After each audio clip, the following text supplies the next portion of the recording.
So let's go ahead and get started. All right. Good afternoon, everybody. My name is Rachel Collins. I am currently a third-year doctoral candidate at Ball State University, and I am one of the co-chairs for the Social Justice Pillar for Division 17's Student Organization, Student Affiliates of 17, or SAS as we like to call it.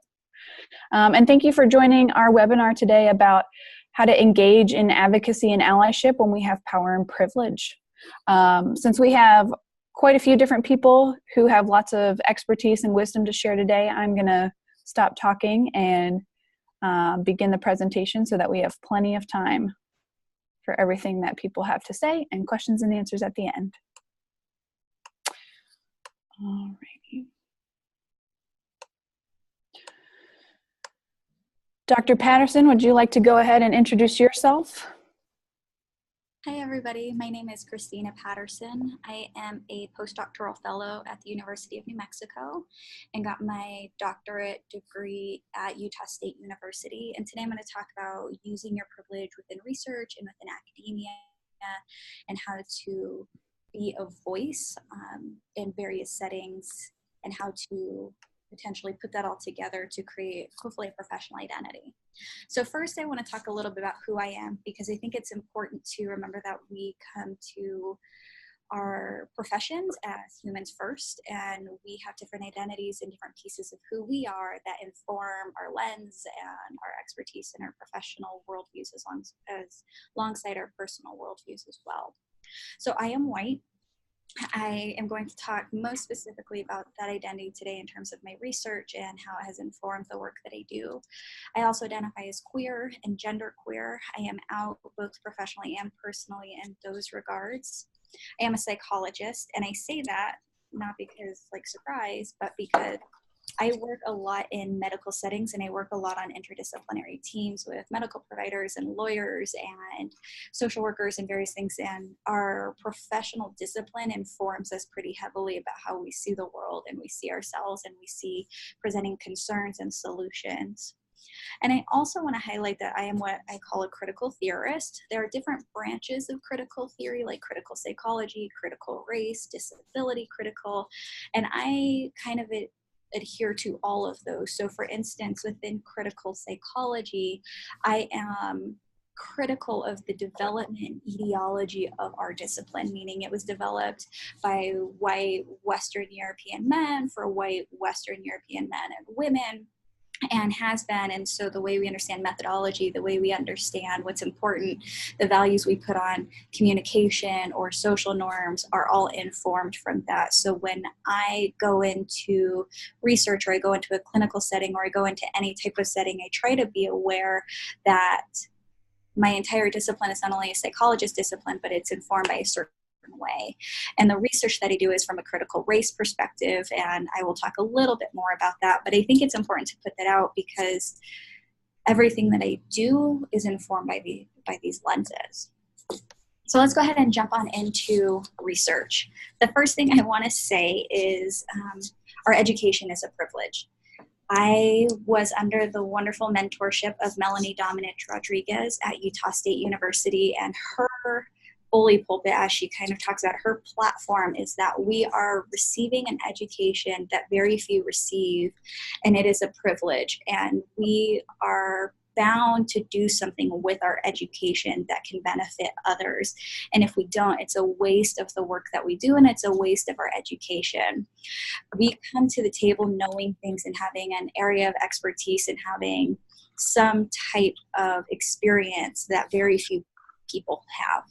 And we have knowledge to be able to share in ways that other people aren't. So, for instance, some of the areas within research that I've looked at is that because our education is a privilege, how do we inform education? So the instruction of undergraduate and graduate students. Myself, Melanie, and a couple of my colleagues just put out a publication looking at how do we best teach undergraduate psychology students within multicultural psychology. How do we develop these skills early on to teach them that their education is not only a privilege, but to inform them of these dynamics of things like race, ethnicity, gender, socioeconomic status, sexual orientation, etc., so that when they move on into their profession, whatever that looks like, whether they go on to graduate school or they go out into the professional workforce, they have some type of understanding of those pieces. I'm sorry, Christina, we are having technical difficulties on my end, but feel free to keep talking. I'll get it worked out. I'll keep going about my research while the slides come back up. The other second piece is the bulk of my research is actually how do I as a white individual work with other white individuals on things like race and ethnicity. It's an incredibly difficult and complex conversation for us to have. So I developed research focusing on how do we best teach white individuals about race, racism, etc., and then how do I take lead on that. I very much am in the view, especially as a critical race theorist, that white people have power in this country, and it's going to be incredibly difficult for white people to give up power. And as a white person, I have an in with other white people, meaning they're going to listen to me and engage with me differently than they would a person of color for all the problems that actually is. It's true. And so I have devised most of my research about how do we not only teach, but how do we specifically teach about really difficult topics, and how do we use our axes of privilege to then work with those privileged groups. So I was just at Division 45 this past weekend talking about some of the research that I've done about how do we develop interventions to talk to white people about whiteness and race and ethnicity and racism as a whole. I also work really hard to use my research to lift up and support my colleagues of color. So even though my research, for instance, might focus on white individuals and how we talk to them, I have done that with an entire team of colleagues of color, including my mentor and my lab mates and so forth, about how we are able to bring those thoughts and experiences to the forefront. So it's not a white person speaking on behalf of people of color. It's a white person speaking from a white perspective, informed by colleagues of color, and putting their voices out front and putting their experiences out front. And then how do we take that and disseminate it, of course? How do we go to conferences, and how do we choose what publications, and how do we disseminate that information? So broadly, that's kind of how I conceptualize my research. And I think we're trying to get it back onto the screen as well. We are. Not a problem.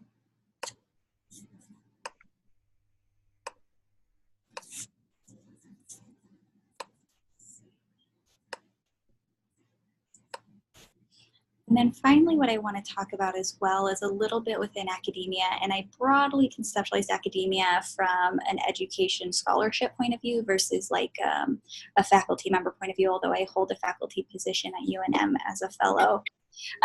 And so I divide it into three areas. One is as an instructor. The main thing that I want to highlight as an instructor when we go forth into classrooms, whether it's undergraduate, graduate, high school level, I don't even care what level, is that words have power. So the words that we use inform the dialogue, inform what is typical, what is socially acceptable. And so being able to use words and dynamics like white supremacy, for instance, we don't use that often. It's a very off-putting word, or racism, are the words that we need to be using the most when we engage with this. But not in a way that's tactless or a way that feels accusatory, because that's not going to get us anywhere, but in a way that is confronting that it exists and that we don't hide from that. And this, of course, is informed by my critical perspective that calling a spade is important, because it doesn't change what it is. And we need to address it and confront it pretty heavily. The other piece is normalizing multiculturalism within every aspect of the curriculum. So for instance, how do we incorporate it? I was at a wonderful presentation this week for Division 45 where we were talking about Black psychology and whether or not Black psychology should be its own course versus whether or not Black psychology should be incorporated into every course, and the pros and cons of that. Shout out to Dr. Jackson and Dr. Beasley for those. But in other respects, normalizing in every aspect, when you talk about assessment, when you talk about research, when you talk about clinical work, that this isn't just a special topic that you talk about one day out of the whole semester, but that it's something that's incorporated in every aspect of it. As a student, because I imagine we're going to have students in this presentation, engage thoughtfully and openly. This is your opportunity to learn and engage and challenge yourself. And I encourage you to do that, because without that vulnerability, it won't go very far for you. This is how I continue to grow as a person, and hope and recommend other people do as well. And then prepare yourself for feedback and critique. We grow as professionals when we are critiqued. If you're a clinical person, I imagine you've been taped doing therapy and you've shown it to your supervisors. Or Dr. Dominic Rodriguez in her diversity course had us as students tape an intervention to undergraduate students and then bring it back to the class to be critiqued as intervention leaders. So open yourself up for that and listen to it and grow, particularly from those who have different identities than you. So as a white person, I will always have kind of a lens of whiteness. And so critique from colleagues of color is going to be more important than critiques from my white fellows, because we will see things similarly. And then finally, within academia, I work on a lot of interdisciplinary teams, like I mentioned. We offer unique perspective. Use it. You are a psychologist or a psychology trainee, and you come to the table with something unique. Share it. And then calling out that injustice, oppression, discrimination. How do you do so? So for instance, I work on a team we work with adolescents coming out of incarceration, and we had our first trans girl join our family of kids, basically, is kind of how we think of them. And we had some emails going back and forth about care for hormones and so forth. And some of the words that were being used weren't hurtful in the fact that they were trying to be hurtful, but were just uneducated. So what we decided to do is a whole training on trans care so that everybody was on the same page with appropriate terminology and medical records and so forth, so that we could provide good care to this person without that person feeling like it wasn't a safe place to be. And we took that upon ourselves. And I initiated that since I had experience working in gender wellness and trans clinics, etc. So don't be afraid to be a voice for yourself and a voice for your field and discipline, and a voice in other capacities as well. And then I will sum up with that, because we have a lot of other people to get to. Thank you.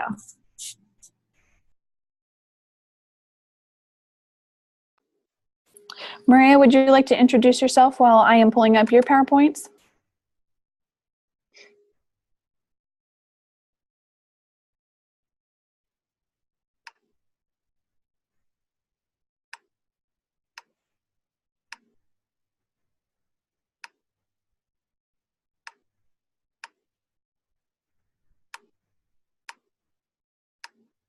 Let's see, here we go.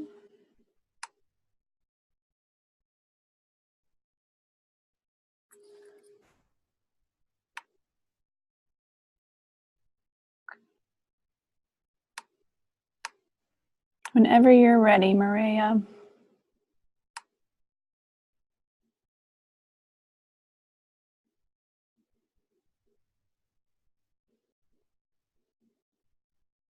I just realized I never, I had a mute this whole time.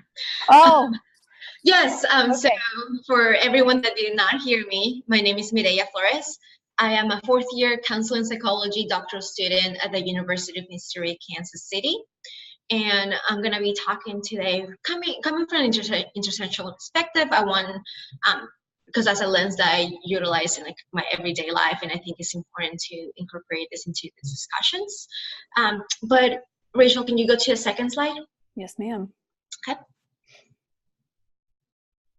So a little bit more about myself. So here are some identities that I usually think of myself as. So I'm a cisgender bisexual Latina woman, and I have a postgraduate education. Like I mentioned earlier, I'm a fourth year doctoral student. And as you might notice in the list, some of those are identities that we normally think of as marginalized, oppressed, and some of them hold a lot of power.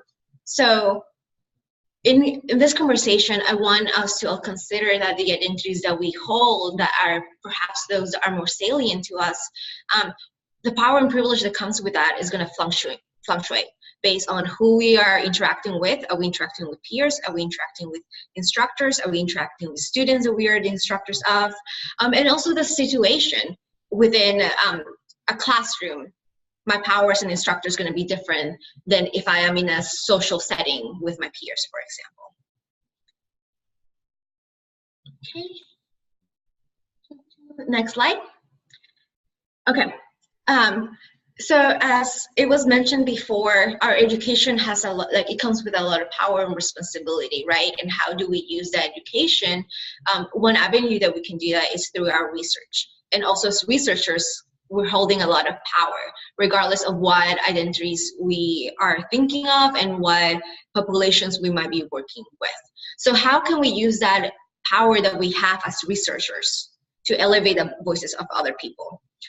For example, for my first year study research that I did here in my program, I looked at sexual objectification experiences among transgender people of color. And I chose to use a qualitative method because I really wanted to give people the opportunity to use their own voices. And then I, as a researcher, wanted to use their quotes in the publications and also the presentations that I did about it. And also, what do we do with the results? I think is really important for us to consider when we're thinking of how can we engage in advocacy is who's going to see it? Is it going to stay within our circle of academics, like the people that usually come to certain seminars or conferences, or are we going to go out of our way and make the research of these studies accessible to other people that might be outside our regular sphere of academia? So that's another thing to think about. And also a lot of times when we are working on research, it can be so extensive. And sometimes we can forget that we're dealing with like real communities, real people. So what are some ways that we can remind ourselves of that as we're doing our work? For me, that's art. As you can probably tell through my slides, I really enjoy art. And the images I have in this presentation are from queer people of color artists that I'm aware of. So that's a way that I try to remind myself of the communities I'm trying to serve. We can go to the next one. Okay. So within academia, I'm going to talk about kind of like as an instructor role and as a student. But overall, I think it's important for us to consider how can we take the burden of having people that are holding certain marginalized identities that are coming up as like topics within classrooms if we hold a privilege. But also doing it in the way that we're not trying to say, hey, I am the great ally that knows everything about this, right? But using it in a humble way that we are, hey, I acknowledge that I have some privilege here and I am safer than perhaps my peer or my friend who doesn't have the privilege that I have right now in this particular conversation. And as a graduate student instructor, something that helps me do that is use an intersectional pedagogy. So encouraging my students and also how I talk about the context within courses to consider that things are not just black and white. People are going to hold power and privilege within situations, and we need to critically examine those things. And also, what kind of examples are we giving within our lectures, right? So if we're talking about goal setting within a motivation class, we can take that so many ways, and where we can use that simple example and use they pronouns, for example, to help our students in the classroom understand that it's not just she, her, and hers, that there are other pronouns and gender identities. So kind of like normalizing that within our conversations and the examples that we're giving within the classroom. And as a student, like I've mentioned, how can we challenge others? And well, if anyone have any questions, that's my email. But besides that, we can move on to the next person. Thank you so much, Dr. Patterson, and thank you, Maria. Lauren, would you like to introduce yourself as I'm pulling up your PowerPoint slides? My apologies to the audience for our technical difficulties. If you would like to see any of these slides after the webinar, our presenters have graciously said that they are okay with sharing their slides after the fact. Yeah, I can definitely introduce myself. It's on probably one of my first slides, so you'll see it twice. But I'm Lauren Harper. I am a fourth-year doctoral candidate at the University of Georgia in the Counseling Psychology program. And I'm really focusing on my dissertation research actually today, which is more about allyship, not specifically the term allyship, but allyship as a research advisor, or more so how to be more culturally competent as research advisors or as chairs of committees. You want to click to the next slide? We can. Yes, ma'am. So yeah, just like I was saying, things about me, I think we're all kind of on the same vein here, got some overlapping in our styles. But as I said, fourth year doctoral candidate here at UGA. I'm a cisgender Black woman, and that's kind of my most salient or core identity, as many of my other identities are experienced through that particular lens of being a cisgender Black woman. And my research interests are mostly cultural psychology pretty broadly. I'm also interested more clinically in behavioral health with people of color, but more so as a focus on this webinar today, I'm actually really interested in clinical and intersectional qualitative research training.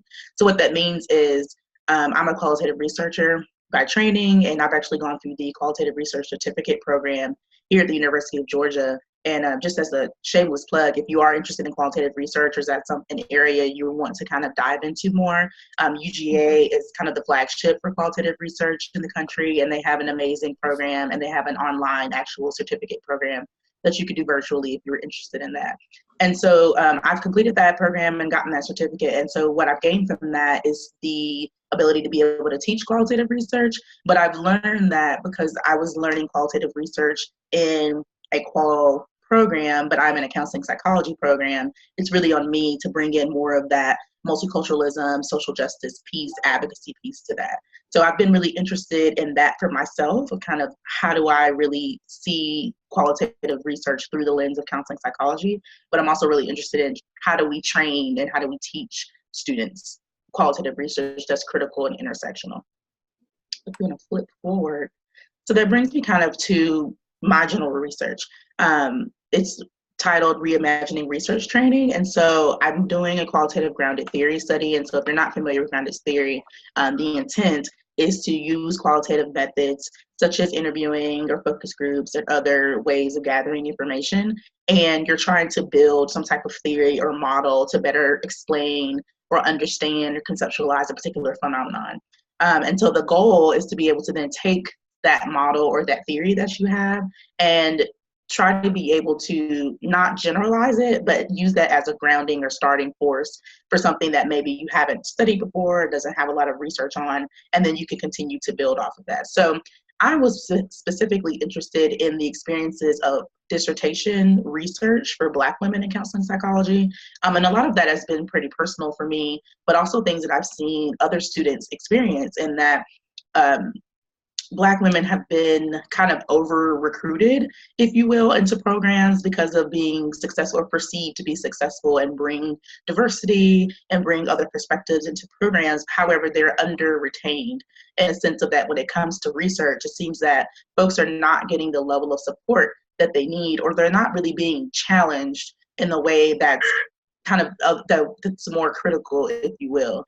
And so my questions were more about, well, the dissertation in itself, to me, you know, if you're in PhD programs or if you're already finished, I'm sure you all can attest to this, is a phenomenon in itself of how is it, what does it mean for you to complete research, dissertation research? What is that experience like?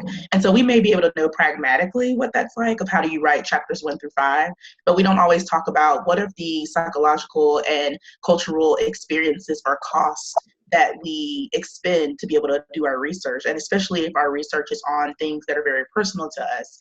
So through my work, I found that pretty much all of my participants up to this point, the research, kind of the findings I had at this level were with 5 participants, and now I have 8 participants, so it's an ongoing setting. But something I've learned is that majority of my participants are studying something that they may have actually personally experienced. So if you just take a moment to think about that, what does that then mean if I'm, for example, studying something about sexual assault or sexual trauma? And if that's something that maybe I may or may not have, or I'm personally working on through myself, my emotions around that, then the role of your research advisor or your chair becomes so much greater than maybe we would have thought it would have been before. And so my questions are we really bringing in cultural competence, or even just, are we really being culturally competent in how we are advising those who are doing this work that's very taxing, that we're putting so much into. So I wanted to know more about what was the experience, but also what's the role of salient identity in that process, not including but not limited to race, ethnicity, and gender. And so what I've been learning is that, I'll focus specifically on Black women, that their experiences of their identity directly impact or are reflected in their research work. And so that may mean in the way that I ask for help or the way I ask for support, that may be different than what you may see with other students. And maybe I don't ask for help, or my way of seeking support is different, and it may not be completely verbal in the way that you may see with other students. And so what does that then mean in your responsibility as an advisor, right? That's just a general example. And so the goals of my study are to construct a particular model that better helps conceptualize the experiences of completing a dissertation for Black women, but then future-wise, I would really love for this to be some kind of foundation to later provide some recommendations of what are culturally grounded advising practices, just for chairs in general. We're gonna go to the next slide. So I'm sure you all are wondering, why does that matter in allyship and research training? So if we flip forward, these are kind of some general recommendations that I've gathered, or I've come up with based on a lot of the findings from my study. The first one being, as an advisor, doing your own personal work around identity development. Where are you in your own multicultural competence or a multicultural identity development? Where do you stand with your own thoughts and perceptions about people, about experiences? And also with that, what are you doing with that? I think Cristina was saying earlier of using your voice, you have privilege, you have power, and the roles that we are actually actively using that. And so that may be naming that we are in systems of power, naming that, yes, our education or PhDs are privileges. However, we do know, as someone said before, the system that we're in was not designed for us nor by us, right? And so as a chair, what are you doing to help advocate for your students if you know that, right? So as it says, do your own personal work so that you can empathize, conceptualize, and support your students in more culturally relevant ways. Another thing is to honor your students' identity, right? So one thing that may be bringing that kind of stuff into the room, asking more about, well, what is it really, how do you see this topic that you're thinking about through your lenses, and really bringing in that part about, let's talk about what it means to be a Black woman for you. You don't want to make assumptions. And so you may want to know, I really want to learn how you see the world and how you see this topic or this problem that you're studying. And that may be similar or different from them for you as a chair. And so if you all can have that conversation and that dialogue, they may really get things flowing to ensure that the work that they're doing is challenging for them. It's critical for them. It's really getting us as students to think about what we really mean in our work, how we show up in our work. And I think this is something it should always be happening in qualitative research anyway, right? But I think as chairs and advisors, or even as committee members or mentors, whoever you are in that role, you can really do more about what kind of setup, how you set up that process and experience to be something that's gratifying but also challenging, right? So, and something else I've noted is honoring your students' identities by encouraging or facilitating community-based learning versus individual or isolated learning. And I think we found, and I think a lot of us can probably attest to this, of that this dissertation process can be very isolating, right? It can be very lonely. You're doing much of the work kind of in our own silos, collecting data on our own, writing on our own, kind of thinking through things on our own. And so if we, from my own personal experience, I've really seen this of being a part of a research team that really is much more like a family. And it's really encouraged and facilitated by my chair, Dr. Edward Delgado Romero, if you're familiar with him, who's absolutely phenomenal, who is very into let's come together, let's get together with other students. Don't just talk to me, but talk to other students that you feel comfortable and safe with, but also that you want to challenge you, and have conversations about your work, have conversations just about things that are going on right now in society. I think those things all influence how we see the world and how we navigate our work, and really keeps us accountable, if you will. But I think it also helps with that level of passion and connection that we have to our work, and we feel supported in what we're doing, we feel heard, we feel seen. And so if you think about it, that could really be a direct parallel process to then how you would navigate your work with your participants, right? You could really model that and pass that on. Your participants will probably more likely feel heard, feel seen, and make for your study to just be much more well-rounded. A third point is inquiring of the role of culture and identity in the research process. So kind of some of the same things I was saying, spend time as a chair learning about your students' educational and personal history to better understand their values and their needs as they navigate their dissertation. Just as an example of a friend who is from California and is from a farming community and really interested in studying things about Mexican farming families and what that means for their children, and then those children growing and going on and being in graduate school and being very high achieving, all of those intersections, right? But if your chair is not asking, well, why would something like that be important, or what's kind of the climate there, really kind of learning and being very involved and not just saying, okay, well, do you know how to collect data? And do you know how to do interviews? Not that kind of surface level pragmatic stuff, but really getting underneath that.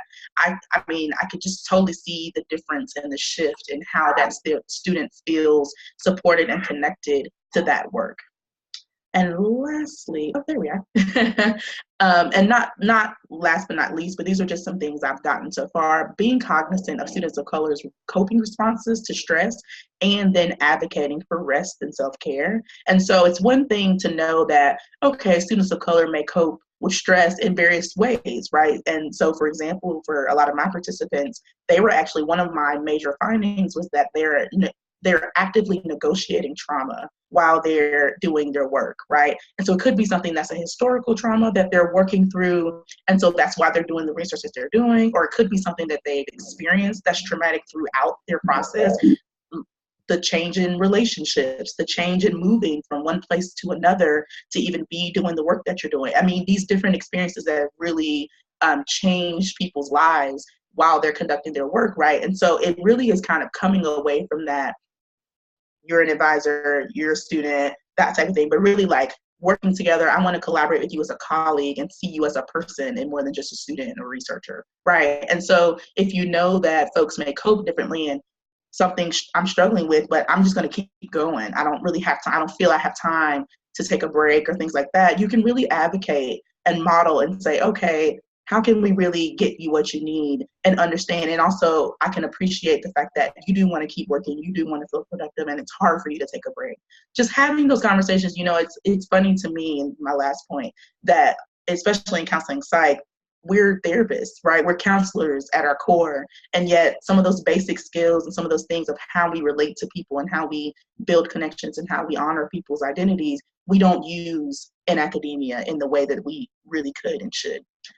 So those are my last few thoughts, and I'd love to hear any questions or comments anyone has at the end, and I so appreciate y'all's time. That's also my email. You all can feel free to contact me at any time. Thank y'all. Thank you, Lauren. Dr. Michelle, I'm going to pull up your PowerPoint next, but if you'd like to introduce yourself to the audience, that would be wonderful. Hi, everyone. My name is Michelle Ribeiro, and I'm a psychologist at Oregon State University's Counseling Center. I'm very excited to be here, and sorry, I had some technical difficulties where I had to use my colleague's computer, so I apologize for missing a few of the beginning speakers. So I'm going to be talking about examining white identity, lived experiences, training, practice, and research. My main focus is on practice, but as a psychologist, it's I think important. I've been trying to look at whiteness for a long time, and I think it's important to also be looking at the research when I do outreaches to see what's the effectiveness of what we're doing. So I'll be talking a little bit about a mix, but my main practice is doing clinical work. So I just wanted to start, how do we channel our power and privilege? It shows up in different domains in the research, academia, and practice, and with different groups of people, colleagues, students, professors, supervisors, family, and friends, and across different stages of our careers. I'm going to be sharing some personal opinions and recommendations for advocating beyond being an ally when one has power and privilege, and personal experiences that exemplify this topic. The next. So first I want to say that being a white person and coming from where my mother was a recent immigrant to the United States from Austria and my father 2 generations from Portugal, I think that was part of my growing up. I say fortunately I grew up in North Carolina, particularly in Fayetteville, Fort Bragg, North Carolina, and I lived in a very integrated neighborhood. At that time I thought that's how the world was. And it wasn't until I actually went to a predominantly white institution, Appalachian State University, that I noticed how many people of color were not around me. And that's when I was like, what's going on? Like, what kind of environment do I live in? I then attended a PWI for grad school, and it started to make sense to me, like, oh, this is how I grew up was not necessarily how a lot of communities are. And I would say that I grew up mostly in the experience of being in a mixed race environment. And when I wasn't in a mixed race environment to the same degree anymore, I then fortunately took first classes, and I'll be talking about them in another slide too, Sue and Sue's cultural counseling, but culturally different. And this was in 1993. And then I was like, oh, like it started making sense that I was able to put theory to practice. Neither of my parents went on to higher education. And so my dad was in the military, and so his whole thing was be a soldier, go into the military. And so nothing around, we didn't really have any books or anything in my house. It was mostly television and just play. And so being exposed to theory, particularly around just identity development, so Janet Helm's identity models, and I was like, oh, this is what was going on with me. This is what was happening to my friends. It was very, very important and powerful in my experience to be able to then put theory to my practice. Then moving to Oregon and raising multicultural children, exposing children to their white and Asian Indian identity and discussing privilege. And that, because I was had experienced the understanding of what whiteness meant, I felt it was very important from an early age to be able to have these conversations with my children. And also to not just keep it in the clinical realm, but to have conversations with my friends.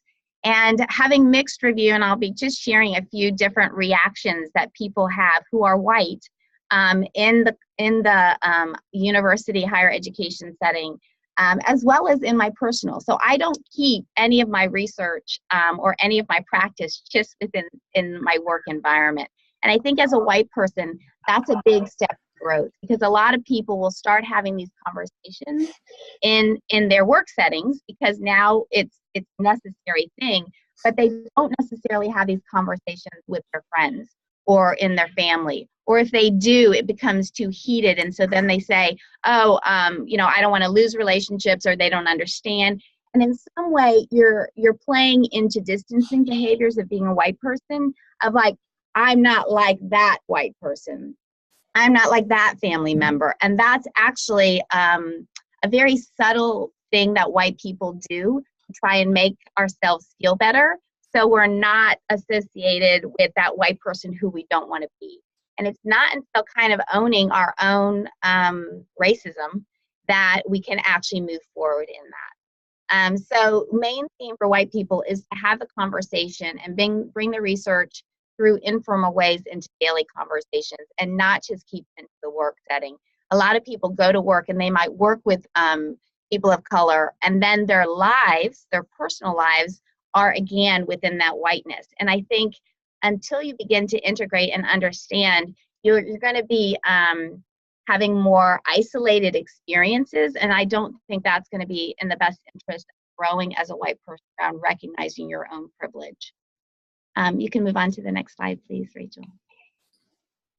So there's a few domains. I'm going to talk about the students and professors. So I took some multicultural counseling courses, and I mentioned that in previous slide. And then I attended Rutgers, the State University of New Jersey, and working at Livingston College, which was predominantly more minoritized based student population. And Rutgers is huge, but I would say that there's some segregation that you can see on the different campuses at the time. Now it's changed and they don't have the same campuses that they did. But a grad school course that really was helpful again in building my language and building my understanding on deeper levels was with Dr. Shalonda Kelly, and that was through the Graduate School of Professional and Applied Psychology. It was diversity and racial identity, and I led focus groups with white identified students on white culture and American culture. And that's where I first started to hear what white people didn't know about being white. When we asked students of color about what it meant to be American, they were able to talk about American through the lens of their ethnic identity. When we asked white students, they just kind of said, it's all the same, like American and white. Like, I don't understand what you're asking me what that means. American is American. And so in doing that, it made me more and more interested in understanding what you said, Lauren, about the qualitative aspects of what's going on with people in their whole experience. So then I took another course by Dr. Klaus Ehlers, Racial Cultural Lab, and she based that off of Dr. Robert Carter at Columbia. I then was introduced to the Winter Roundtable, and it started in 2000, and I attended until 2005.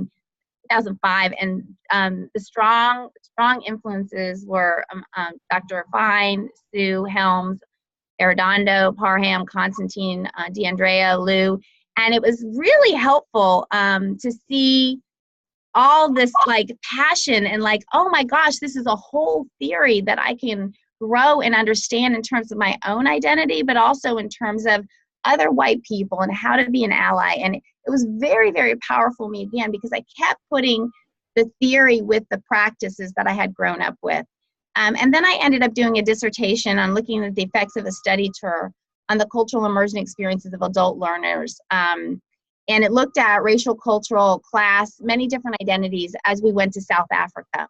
And what was powerful in terms of looking at white people's experience, and these were educators, so they weren't college students or grad students, looking at white educators' experience and looking at African American educators' experience, and actually feeling validated by going to South Africa and feeling a connection with their culture. And again, that white experience of just seeing the signs still in the stores in South Africa around whites only, and just the working through of shame and guilt, even though we were going to visit another culture, to be able to see those experiences come up gave me a new understanding around these emotions that keep white people status quo, because it feels too hard and too shameful to go into deeper. So the main theme of this is to learn and grow in the field, and then take on the task of disseminating the data either in research, teaching, or practice. The next slide. Then it became colleagues in early career. I started presenting to undergraduate multicultural counseling undergrad classes and to doctoral interns on a seminar on being white. Then I went to Lee Monroe's Undoing Racism, Shakti Butler's, and then joined faculty of at the time it was Exploring White Identity, and then that whole kind of concept of exploration versus examination. So we changed the topic to examination, because that's really what we needed to do in ourselves. So as a main theme for a white person, you need to be in constant conversation with other white folks and people of color working in collaboration to check myself in my blind areas, since this work is lifelong. And I feel like this was a really, really powerful to continue to do these conversations, these trainings, and to be open. You're going to make mistakes, and to own those mistakes, and to be able to use them as a way to work with other white people. Colleagues in my middle career, examining white identity retreats yearly with grad and undergrad. So I've been with this faculty that I joined, and we're not just teaching faculty, we're professional faculty, which means we work in student leadership and involvement, housing and dining, international programs. We lead retreats with graduates and undergraduate students every year to do a weekend of examining white identity. And then I started, because staff started wanting to come to those student retreats, because it wasn't an outlet to be able to have these conversations. And this was time a few years ago when spouts were happening across the country. And so I started a faculty and staff 1.5-day retreat.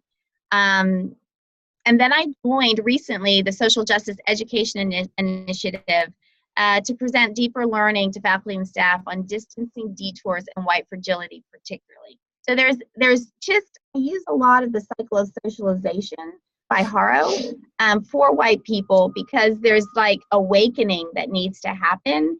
And once an awakening happens, when they can get through the guilt and the shame, there's anger. Like, why wasn't I taught this? Or like, how can I be a late professional in my field and not know this information? So I present on white dominance professional organizations, including the American Group Psychotherapy Association, APA, NASPA, ACPA.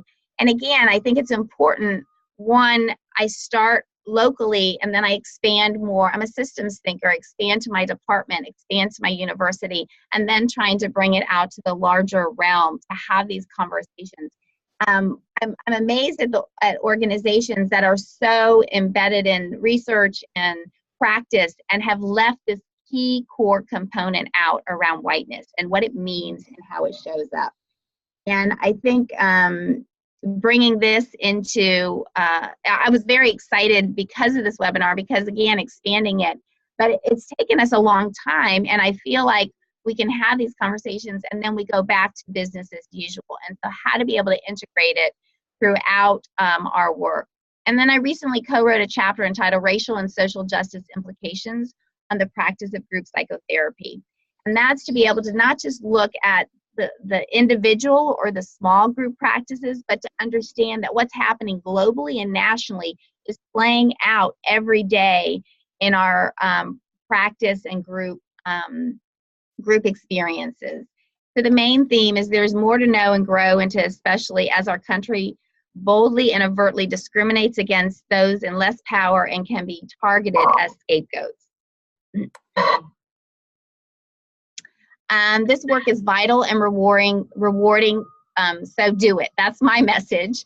I was excited to see the invitation of this to this retreat. I do management. These are, I haven't seen these slides in a while, so what I wanted to say with this slide is these are some of the comments that I've gotten back. So I'm always collecting data around the retreats that I'm doing. So these are just some of the emails that people sent me, or in the surveys that people sent me.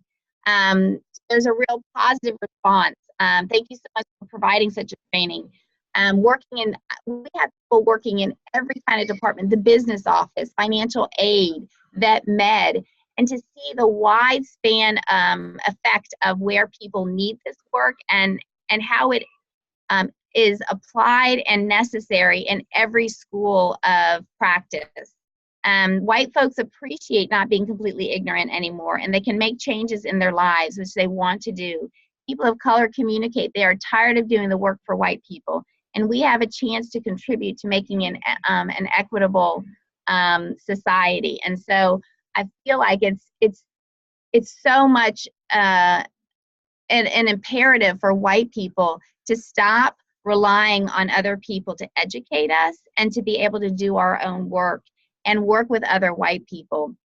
And I want to say again, we do a lot of distancing. We do a lot of detours to be able to not own up for what we do every day, and just going over these simple strategies to be able to recognize how much space white people take.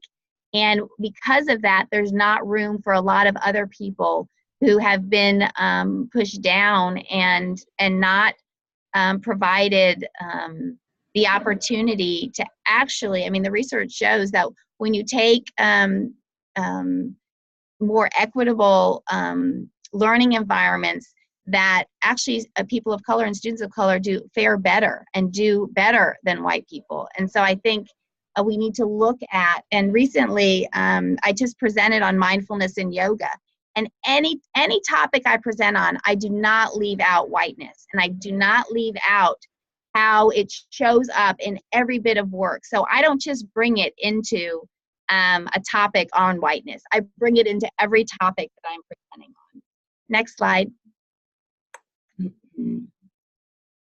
So I just wanted to show you, these are just a variety of departments represented at our EWI retreats. This is for faculty and staff. Next.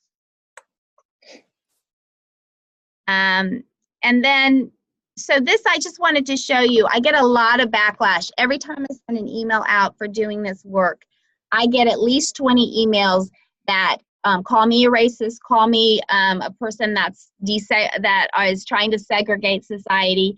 So as a white person, we have to learn how to be uncomfortable with negative responses. And what I found is, instead of like not responding, I try and respond, and I said, and I asked them, tell me more of what's going on with you, because I think they want to be heard. And when I hear them, I'm actually able to make some headway around them saying, well, I appreciate you at least having the conversation.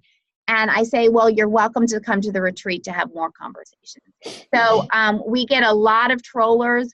I get a lot of negative backlash. And I have to say, if as a white person you do this work with the lay population, you will.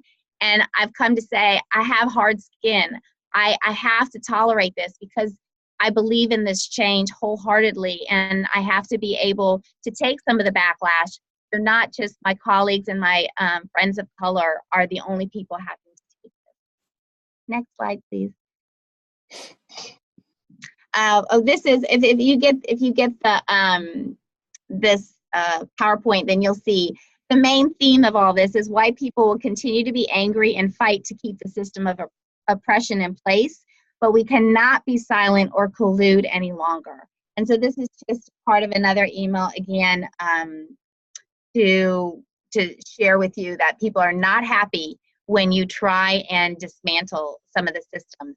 But the students who go through our trainings end up becoming social justice allies, and they work towards dismantling. I had a student in it was a creating happiness class, and I talked about whiteness in that class and privilege, and she ended up creating a 5-minute documentary spring term, and so being able to have any opportunity to have a platform, both in practice, whether it's clinically or in outreach. And I think I have maybe one more slide. Oh, this just talks about the retreats, which you can read, but it's a wonderful opportunity to work with students on a ground level.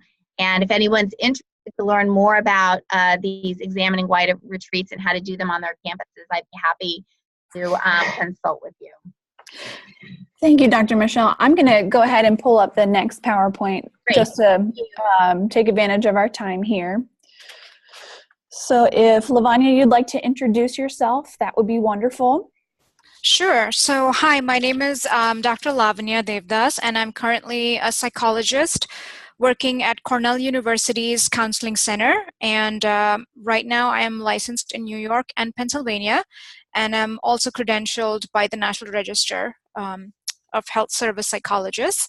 So I wanted to start off by first saying that this webinar was very interesting to me because as a woman of color and as a woman who identifies as Asian and also an Asian who's influenced a lot by the US-based Western culture, my identity makes for a very interesting mix of privileged aspects of my identity as well as marginalized aspects of my identity, which I'll get into a little bit.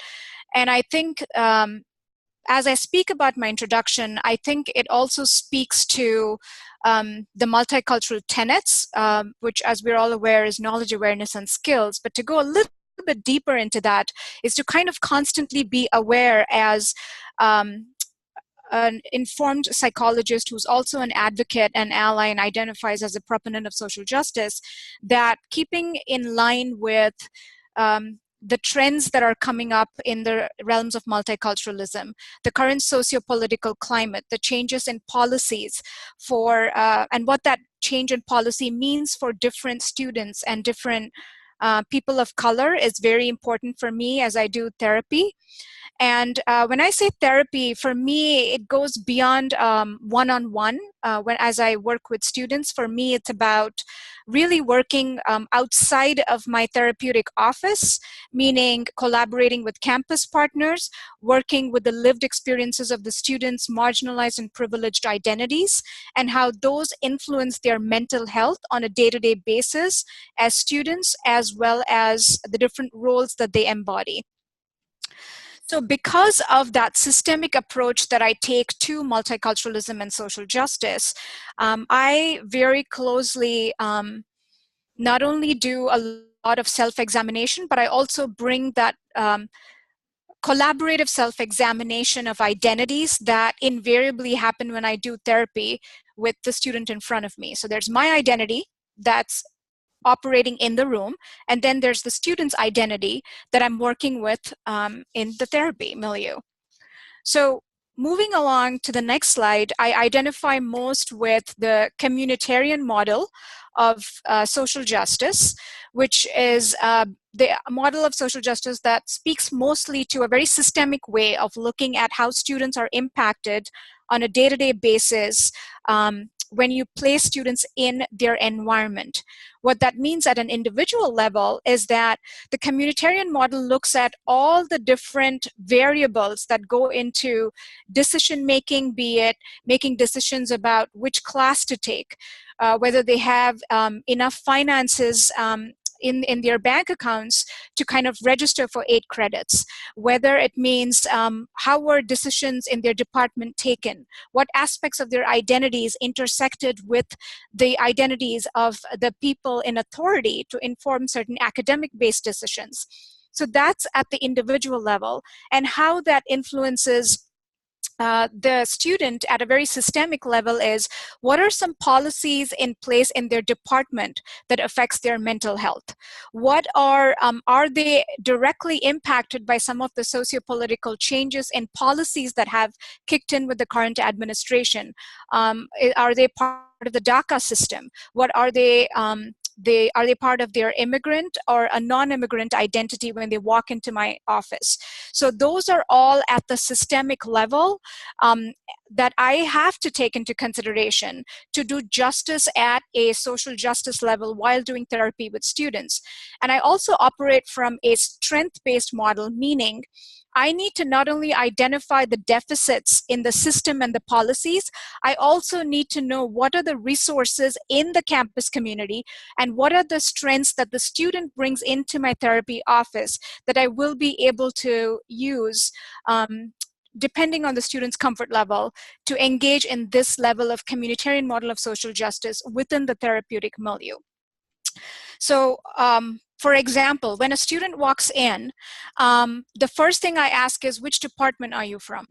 And what that means for me from an early career psychologist perspective is I've come to recognize that when I was in training as a student, not only was I impacted as a woman of color, trying to get adjusted to the US-based Western culture, but also the importance of aligning to my own indigenous cultural values.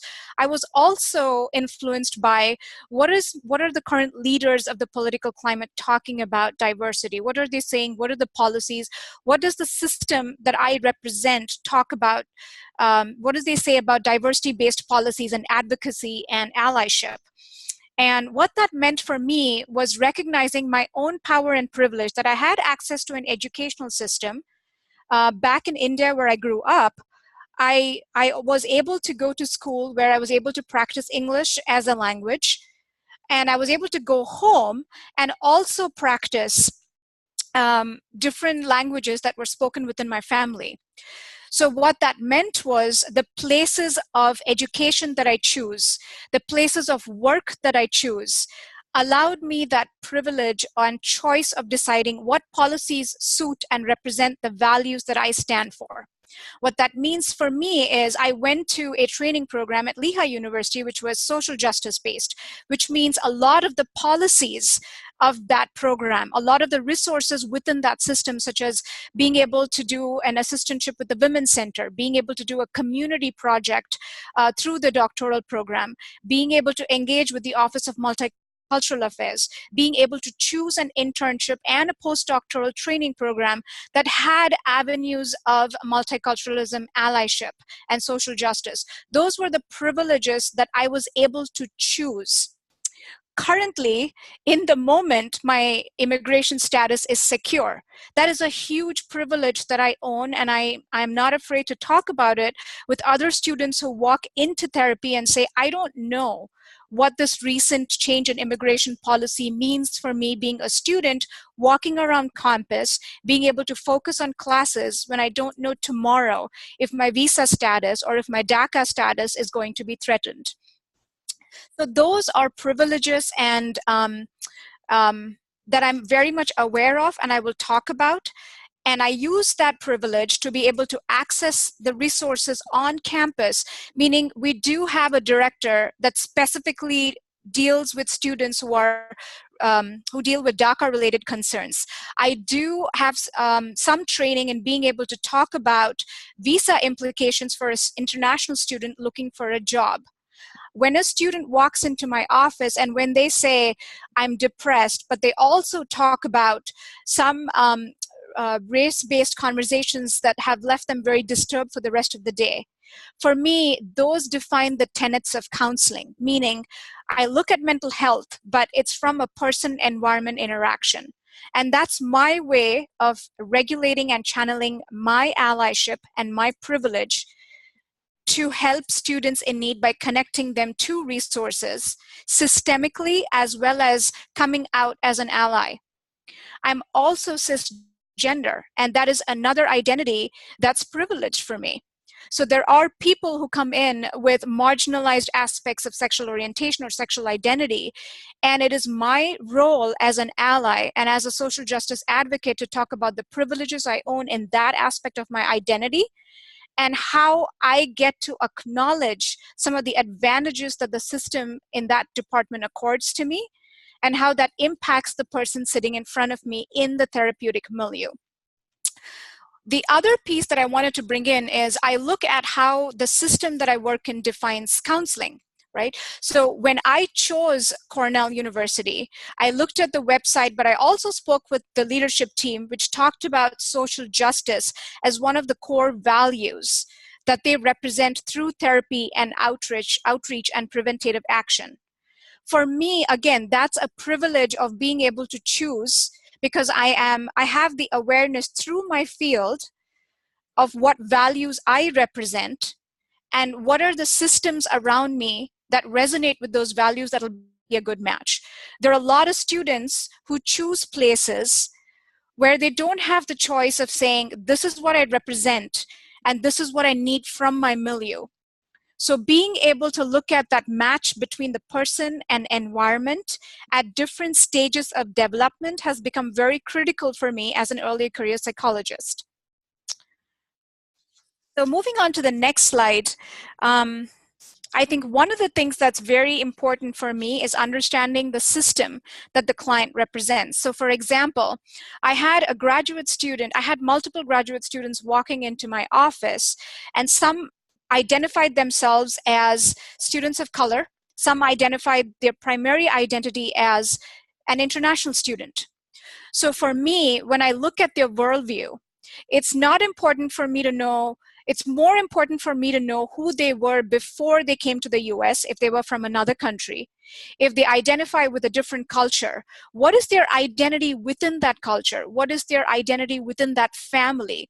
And does that identity shift when they come into Cornell? Does that identity shift when they interact with their department chairs and with their friends and colleagues on campus?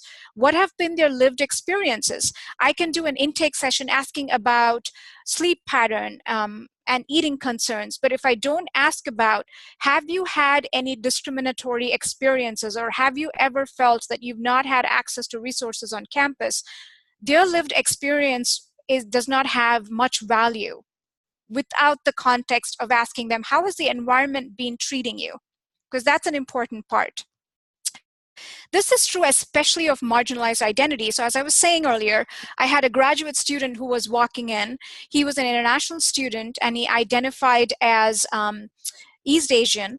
And one of the primary concerns was that he was referred by his department chair for anxiety concerns and depressive concerns and panic attacks. When I actually asked what was going on in the milieu, he shared that he was being asked to graduate with a master's when he had applied for a PhD program. And for me, that was a huge breakdown in the system, wherein this student brought his identity to the environment. There were resources or aspects of the environment that did not appreciate or acknowledge the identity that he brought to the table, meaning his cultural identity, his meaning-making experiences. And what that meant for me was getting his permission to be able to talk to his department chairs, his dissertation committee members. We also have something called a community consultative service team here at the Counseling Services Center.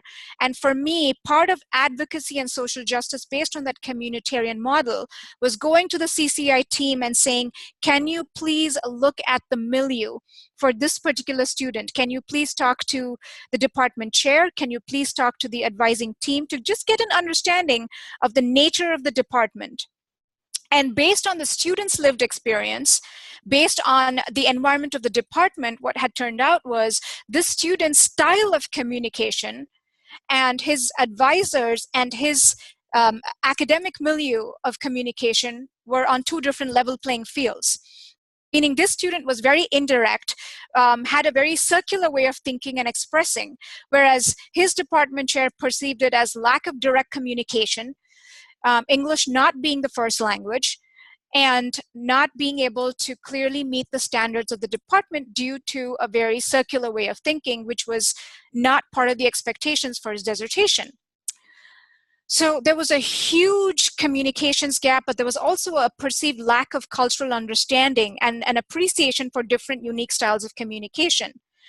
And what that meant was, it was a huge dent on the student's self-esteem, the meaning making that he assigned to his identity when he was back home, and how that had shifted based on his experiences here at Cornell's University. What the department also did not consider was that this was an international student, meaning if they asked him to graduate earlier, it had serious implications on his visa, on his job finding process, and his ability to arrange for finances because of the implications of all of these. So part of my job was to able to actually request an outreach on working with international students. And due to conflict of interest, I did not do that outreach, but I had asked someone who was also really passionate about working with international students to please do that outreach. And the target was faculty and staff of that school, of which that department was a part of. So being able to do an outreach, that speaks to the systemic level of intervention that I emphasize on. And I also focused on being able to use the CCI team, which is a resource within my system, to be able to advocate for the student.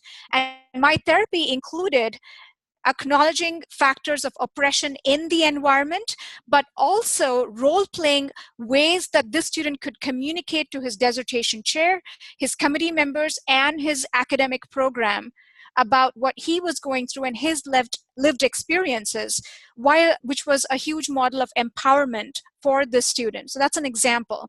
Other ways that I really practice this communitarian-based social justice, which allows me to access my privilege, is I do a lot of outreach services at not just this university, but across the board as a student, as a trainee, as a staff.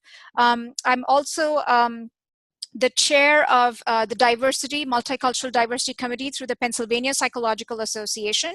I'm on the board of directors for the Pennsylvania Psychological Action Committee, which means that I get to go and meet the staff of chief representative at Capitol Hill in Harrisburg to advocate for mental health, to advocate for issues that are very closely related to social justice, at the policy level and at the funding level. So for me, that is an example of being a practitioner, not just on a one-on-one individual basis, but at the regional and at the policy and legislative level. I also am passionate about social justice and diversity. So again, my access to my doctoral program helped me with the opportunity of doing a Courageous Conversations grant, which was a model of being able to talk about difficult conversations with incoming students who were all of different backgrounds. And that was a way of saying, okay, this is my commitment as an ally of social justice to engage at the systemic level and as a practitioner. Having ongoing presentations and discussions are very important to me. I do multicultural based discussions and presentations for staff wherever I've gone, because that's important to me as a practitioner. And from a therapeutic standpoint, again, I consider students within the therapeutic milieu, but also outside of how there are different levels in the environment that are impacting their day-to-day functioning on campus. And I come from a strength-based model. So that brings me to that last slide, and thank you. Excuse me, Lavanya. Yeah, thank you. I want to make sure that we have time for Jenna to go through her slides. I also would like to say for the attendees, if you have any questions, to please type those up in the Q&A section or the chat section, just to make sure that we see those. Jenna, would you like to introduce yourself? Yeah, hi. So I'm Jenna Brownfield. I am a fourth-year counseling psych student at the University of Missouri, Kansas City, actually in a cohort with Maria, so it's nice to digitally see you here as well. And so I'm planning to just spend the time I have talking about community organizing work I've jumped into while here in Kansas City as a doctoral student. And so, in just introducing myself, as others have done in sharing a couple of my salient identities, I identify as a white bisexual woman, and so that's kind of the most salient parts of myself that come forward in this community organizing work I've jumped into. And so I've been engaging with Surge Kansas City, and so I just kind of wanted to show on this slide what Surge is in general. So Surge stands for Showing Up for Racial Justice, and it's a national network. As you can see on the map here, there's chapters spread across the U.S. So I encourage you to check out their website and local chapters if this is an organization that speaks to you and you're interested in hearing more or connecting more with Surge. So in general, Surge is set up within each local chapter to help organize white folks to become more actively engaged in racial justice initiatives in the area. So typically that consists of having, at least here in Kansas City, we do monthly meetings. That's led by some of the leaders of our local Surge chapter to educate white folks and help us organize better for racial justice initiatives here in Kansas City, to better support local organizations and initiatives that are led by people of color fighting for racial justice, so that we can take some of the burden off people of color having to educate us, or having white folks keep showing up to people of color organizations saying, teach me, educate me, and taking up room in that space, that we can help mitigate some of that and be accountable to each other in that education. And so if you go to the next slide, it's talking more specifically about how I jumped into engaging with Surge Kansas City. And so I have their website listed for the local chapter here. And so within Surge, there are different cores. So basically, those are just more specific subgroups within the larger local chapter. So for instance, there's an educators core where folks who are white educators in schools that predominantly serve students of color organize and meet up so that they can focus on more specific initiatives within that education setting. This past October, I've jumped into being more involved in the LGBTQIA core here in Kansas City. And so through that, I'm becoming more engaged in helping support local queer and trans people of color in the initiatives that are led by those organizations and people, and also trying to help Surge in educating and organizing fellow white LGBTQIA people in those efforts. And so I listed just some of the ways work in that core has played out over the past 9 months. So specifically supporting local organizations and initiatives that are led by queer and trans people of color. One such organization we have here in Kansas City is Get Woke KC. So you can see their logo down there and also their website. And I listed some of those organizers as well. So attending those events, being able to financially support those events through funds that Surge has, and occasionally tabling at those events if there's community tabling options. As well as just being present at the larger Surge Kansas City meetings, helping facilitate breakout conversations that are smaller, that focus more on the queer trans issues within the larger white privilege or systemic racism discussion that Surge KC was hosting that night. I'll say specifically my role in helping with the core has been more on networking and onboarding new core leadership. So most of my time is spent having one-on-one conversations with other white, queer, and trans people I know in Kansas City to see if they have capacity and interest in helping out with the core and with Surge, as well as meeting with folks who run local LGBT groups like our LGBT Center here in Kansas City, and spending time meeting and having discussion and building relationships with those local organizers that are queer and trans people of color.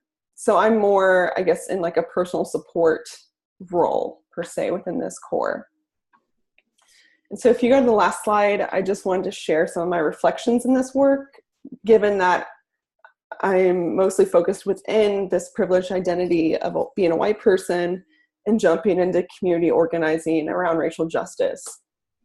So all that as well in this developmental perspective of being a doctoral student. So one thing I've noticed and has been an adjustment is that community organizing for me has felt much more dynamic than past experiences in advocacy work through student organizations or through APA. Where in those higher ed and APA settings, for me, it's been very much, here's your exact title and your roles and the timeline of how long you have that title. And then here's the process of how all that switches out. Whereas in community organizing, it's just much more dynamic in that there's not, at least within Surge KC, a hierarchy of titles. So there's no, this person's president, this is vice president. We all just have a general leadership role and negotiate responsibilities and leadership timelines together. And it's just an ongoing process.